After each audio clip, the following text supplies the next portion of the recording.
മാധ്യമം podcast. Editorial 2026 ജനുവരി 21 ബുധൻ. ഫലസ്തീൻ ജനതയുടെ ജന്മാവകാശമായ രാഷ്ട്രം നിലവിൽ വരാത്തിടത്തോളം പശ്ചിമേഷ്യയിൽ ശാന്തി പുലരാൻ സാധ്യതയില്ലെന്ന് ട്രംപ് നെതന്യാഹു ടീം മനസ്സിലാക്കിയേ തീരുവെന്ന് പറയുകയാണ് ഇന്നത്തെ എഡിറ്റോറിയൽ. ട്രംപിന്റെ അഭ്യാസങ്ങൾ, ഫലസ്തീന്റെ ഭാവി. 2023 ഒക്ടോബർ 7 ആരംഭിച്ച ഗസയിലെ ഹമാസ് ഇസ്രായേൽ യുദ്ധം 2025 ഒക്ടോബർ 10 ഒന്നാം ഘട്ട വിരാമം നിലവിൽ വന്നതോടെ 10,000-കണക്കിന് സ്ത്രീകളും കുട്ടികളും അടങ്ങുന്ന സിവിലിയൻ വംശഹത്യയ്ക്ക് താൽക്കാലികമായെങ്കിലും അറുതി വന്നു എന്ന് ലോകം ആശ്വസിച്ചിരുന്നതാണ്. US പ്രസിഡന്റ് ഡൊണാൾഡ് ട്രംപ് മുൻകൈയെടുത്ത് നടപ്പിലാക്കിയ ഹമാസ് ഇസ്രായേൽ വെടിനിർത്തലിൽ ബന്ദികളെയും തടവുകാരെയും പരസ്പരം കൈമാറുകയും ഇസ്രായേൽ പട ഗസയുടെ പകുതി ഭാഗത്തേക്ക് പിന്മാറുകയുമായിരുന്നല്ലോ പ്രഥമഘട്ടം. എന്നാൽ വ്യവസ്ഥ തീർത്തും ലംഘിച്ചുകൊണ്ട് ഇതിനകം ഇസ്രായേൽ 451 ഫലസ്തീനികളെ കൊല്ലുകയും 1251 പേർക്ക് ഗുരുതര പരിക്കേൽക്കുകയും ചെയ്തിട്ടുണ്ട്. കരാറിലെ വ്യവസ്ഥ പ്രകാരം ജനുവരി 10 വരെ അവശ്യ സാധനങ്ങളുമായി 54,000 ട്രക്കുകൾ സമ്പൂർണമായി തകർക്കപ്പെട്ട ഗസയിലേക്ക് കടത്തിവിടേണ്ടതായിരുന്നുവെങ്കിലും 23,019 ട്രക്കുകൾ മാത്രമാണ് 21 ലക്ഷത്തോളം മനുഷ്യരുടെ വിശപ്പും ദാഹവും അടക്കാനും അവശ്യ ചികിത്സയ്ക്കുമായി കടത്തിവിട്ടത്. അതായത് അനുവദിക്കപ്പെട്ടതിന്റെ 43% മാത്രം.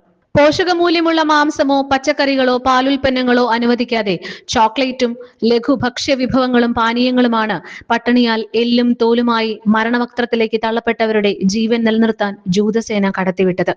ജീവിതത്തിനും മരണത്തിനുമിടയിൽ അനന്തമായി നാളുകൾ തള്ളി നീക്കുന്ന ഗസ നിവാസികൾക്ക് പ്രതീക്ഷ നൽകേണ്ടത് ഇതിനകം ആരംഭിച്ച വെടിനിർത്തലിന്റെ 2ാം ഘട്ടമാണ്.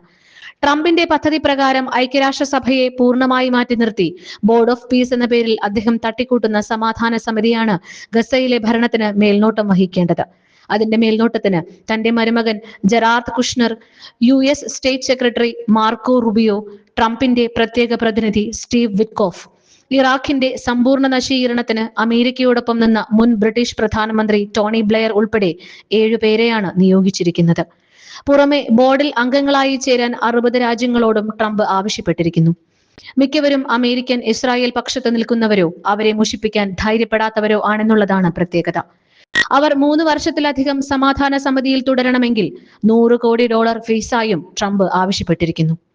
തുർക്കിയും ഖത്തറും ഹമാസ് പക്ഷത്താണ് എന്ന തോന്നലിൽ ഈ രാജ്യങ്ങളെ സമാധാന സമിതിയിൽ ഉൾപ്പെടുത്തുന്നതിനോട് ഇസ്രായേൽ പ്രധാനമന്ത്രി ബെന്യമിൻ നെതന്യാഹുവിന് യോജിപ്പില്ല. ക്ഷണിക്കപ്പെട്ടവരിൽ ഇന്ത്യയും ഉൾപ്പെടുമെങ്കിലും നിർണായക തീരുമാനമെടുക്കാൻ ശങ്കിച്ചു നിൽക്കുകയാണ് പ്രധാനമന്ത്രി നരേന്ദ്രമോദി എന്നാണ് വിവരം. ഇത്തരം പ്രതിസന്ധികൾ നേരിടാനും പരിഹാരം തേടാനും ലോകരാജ്യങ്ങൾ ഒന്നടങ്കം ഏൽപ്പിച്ചിരിക്കുന്നത് ഐക്യരാഷ്ട്രസഭയാണെന്നിരിക്കെ UN പാടെ മാറ്റി നിർത്തി ലോക സാമ്രാട്ട് ചമയുന്ന ട്രംപിനെ എത്രത്തോളം പിന്താങ്ങാം എന്നതിലാണത്രേ ഇന്ത്യക്ക് ആശയക്കുഴപ്പം. ഫലസ്തീൻ എന്ന സ്വതന്ത്ര അസ്തിത്വത്തെ തന്നെ നിരാകരിക്കുന്ന ട്രംപ് പദ്ധതി ദ്വിരാഷ്ട്ര പരിഹാരത്തെ ഇതപര്യന്തം പിന്താങ്ങി വന്ന ഇന്ത്യക്ക് എങ്ങനെ സ്വീകരിക്കാനാവുമെന്നതും തലവേദനയുണ്ടാക്കുന്നു. ട്രംപ് ക്ഷണിച്ചവരിൽ പാകിസ്ഥാനും ഉൾപ്പെടുന്നു. പാകിസ്ഥാനാവട്ടെ ട്രംപിന്റെ ക്ഷണം സ്വീകരിക്കാതിരിക്കാനും സാധ്യതയില്ല. പാകിസ്ഥാനോടൊപ്പം ഒരു അന്താരാഷ്ട്ര സമിതിയിൽ പങ്കാളിയാവുമ്പോൾ അത് സൃഷ്ടിച്ചേക്കാവുന്ന അസ്വാരസ്യങ്ങളെ ഇന്ത്യക്ക് മുൻകൂട്ടി കാണാതിരിക്കാനാവില്ല. ഒടുവിൽ തീരുവയിലെ ഇളവ് വാഗ്ദാനം ട്രംപിന്റെ ക്ഷണം സ്വീകരിക്കുന്നതിലേക്ക് മോദി സർക്കാരിനെ നിർബന്ധിക്കാനാണ് സാധ്യത. ഗസയുടെ പുനർനിർമ്മാണത്തിന് നേതൃത്വം വഹിക്കാൻ ട്രംപ് കണ്ടെത്തിയ ഡോക്ടർ അലി ഷാസ് മാത്രമാണ് മൊത്തം ഭരണസമിതിയിലെ ഒരേയൊരു ഫലസ്തീൻകാരൻ. ഇപ്പണിയൊക്കെ അമേരിക്ക നടത്തിക്കൊണ്ടിരിക്കുമ്പോഴും കരാർ പ്രകാരം ഇസ്രായേൽ തുറന്നു കൊടുക്കേണ്ട ഈജിപ്ഷ്യൻ അതിർത്തിയിലെ റഫ ചെക്ക് പോസ്റ്റ് ഇപ്പോഴും അടഞ്ഞു തന്നെ കിടക്കുകയാണ്. 2 വർഷം മുൻപ് ഹമാസ് ബന്ദികളാക്കിയവരിൽ ഒരാളുടെ കൂടി മൃതദേഹം തിരികെ ലഭിക്കാനുണ്ടെന്ന ന്യായമാണ് നെതന്യാഹുവിന് പറയാനുള്ളത്. ഇസ്രായേൽ ബോംബറുകൾ തകർത്തു കളഞ്ഞ അനേകായിരം കെട്ടിടങ്ങളിൽ എവിടെയോ കിടക്കുന്ന മൃതദേഹം തിരഞ്ഞുപിടിക്കാൻ സാധിക്കുന്നില്ലെന്ന ഹമാസിന്റെ നിസ്സഹായത ഇസ്രായേൽ മർമ്മപ്രധാനമായ റഫ അതിർത്തി തുറക്കാതിരിക്കാൻ ന്യായമാക്കുന്നു എന്നേ ഇതിന് അർത്ഥമുള്ളൂ.